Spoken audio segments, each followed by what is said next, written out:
Hey, Jason here from Simply Swider. So if your dryer timer is acting up, maybe it's not advancing through the cycle, or it's spinning freely without starting the dryer, or it's getting stuck in certain spots, don't worry. I'm going to show you exactly how to diagnose and fix these timer problems. You'll need a basic multimeter and a screwdriver set. That's it. Good news is a lot of these issues aren't actually the timer itself, and you can save yourself a ton of money with some simple troubleshooting that takes about 15 to 30 minutes. Before we get started, if you run into any questions, jump into our Facebook group, links in the description. We've got thousands of people helping each other fix their appliances, and I pop in there daily to help out.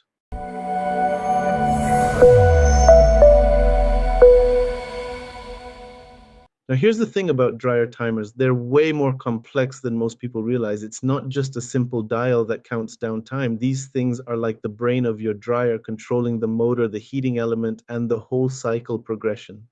Here's what's actually happening behind the scenes.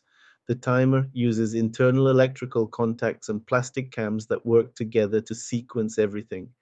When something goes wrong, it's usually one of these internal components breaking down. Real world breakdown from my experience. Internal contact failures are the big one, then broken timer knobs, cycling thermostat issues, actual timer motor problems, and moisture sensor glitches.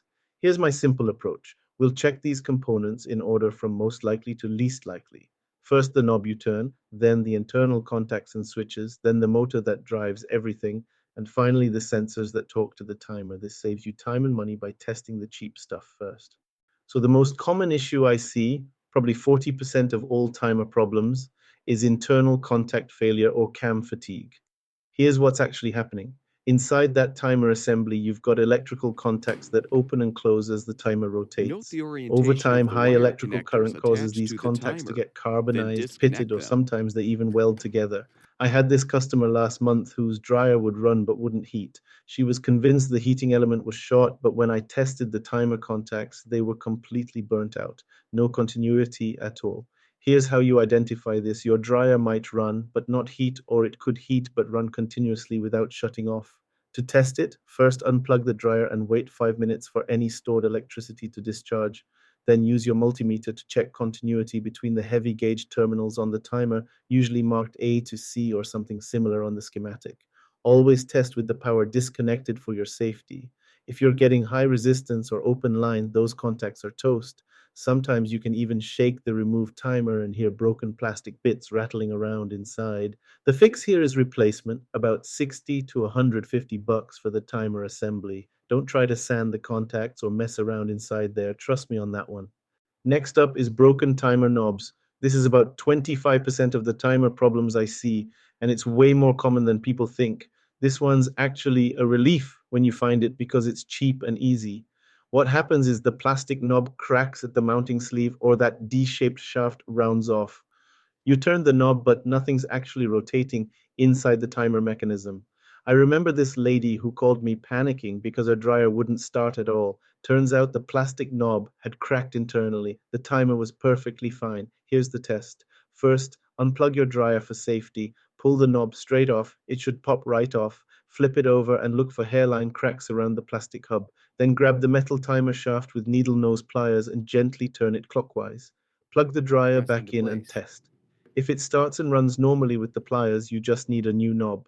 GE and Hotpoint models are notorious for this.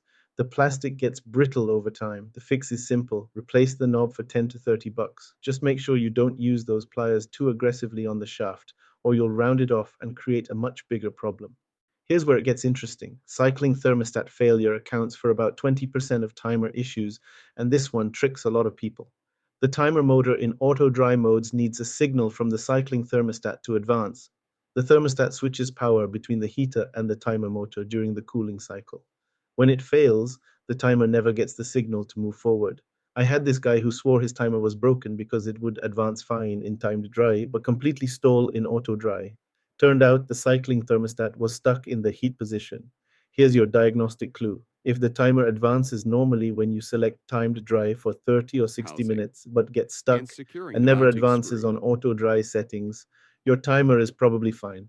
The problem is likely your cycling thermostat. You can test this by checking continuity across the thermostat terminals with your multimeter. It should show continuity at room temperature. This part costs 20 to 50 bucks to replace, way cheaper than a new timer assembly. Actual timer motor failure is less common, maybe 10% of cases, but it does happen. This is the small synchronous motor mounted to the back of the timer that drives all those internal gears and cams. When it burns out or the internal gears strip, your timer stops advancing completely. Here's how you test it. Measure the resistance across the timer motor leads with your multimeter. You should see around 2000 to 3000 ohms. If you're getting infinite resistance, those motor windings are open and the motor's dead. Some models have an inspection window where you can Get actually in the see if control the gears are panel, turning when it's then powered rethread the up. mounting The tricky screws to part is secure. motors are rarely sold separately for modern units, so you're usually You'll looking need at to realign replacing the the whole buzzer timer and secure. assembly.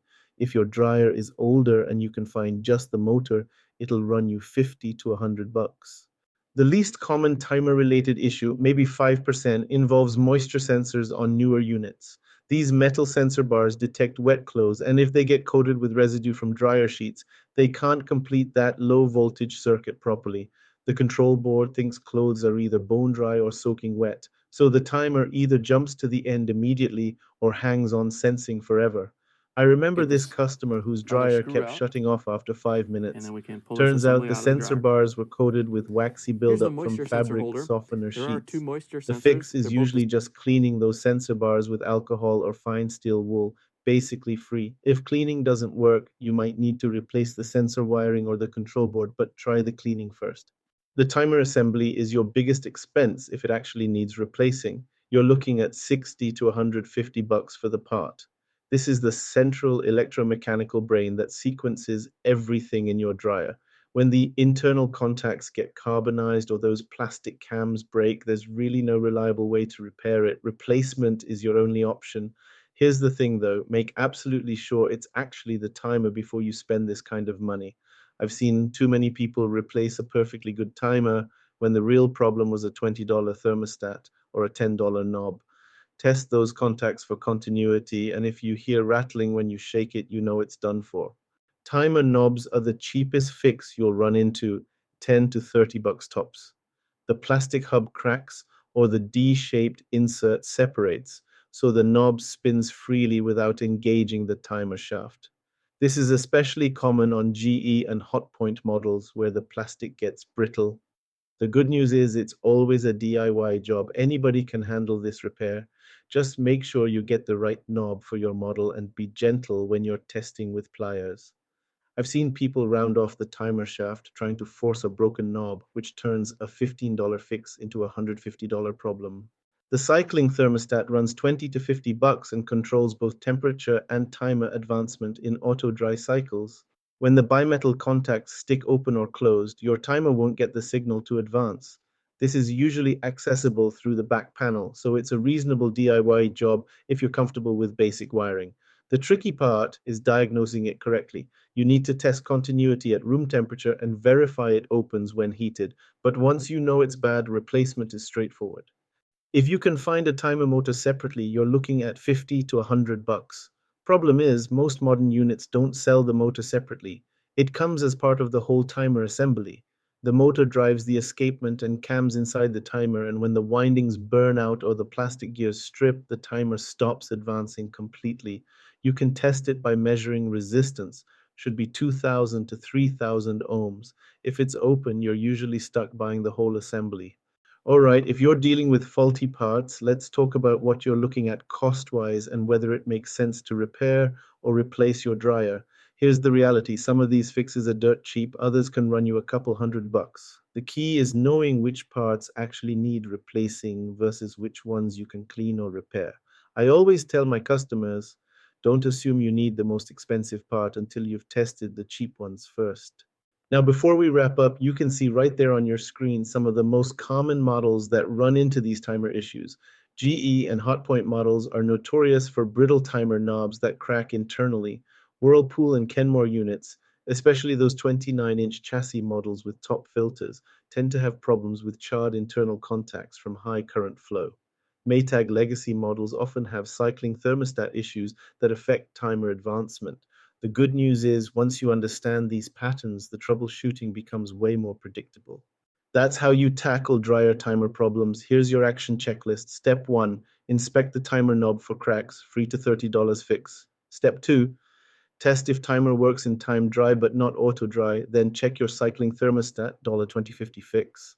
Step 3, clean moisture sensor bars with rubbing alcohol, free fix. Step 4, test timer motor resistance with multimeter, 2000, 3000 ohms is normal. Only replace the timer assembly, $60, 150, if all these tests point to internal contact failure. Remember, most timer issues aren't actually timer failures. Only move to timer replacement after you've ruled out the cheaper possibilities. The diagnostic sequence matters here: knob, thermostat, sensors, then timer motor or assembly. And whatever you do, never turn that timer knob counterclockwise. You'll strip the internal gears and create a much bigger problem. If this helped you save some money on your dryer repair, hit that like button and drop a comment below. Let me know which fix worked for you. Really helps other people with the same problem. And if you haven't already, please subscribe to the channel. We'll get this out to more folks who need to save some time and money. Thanks for watching, and I hope you guys have a great day.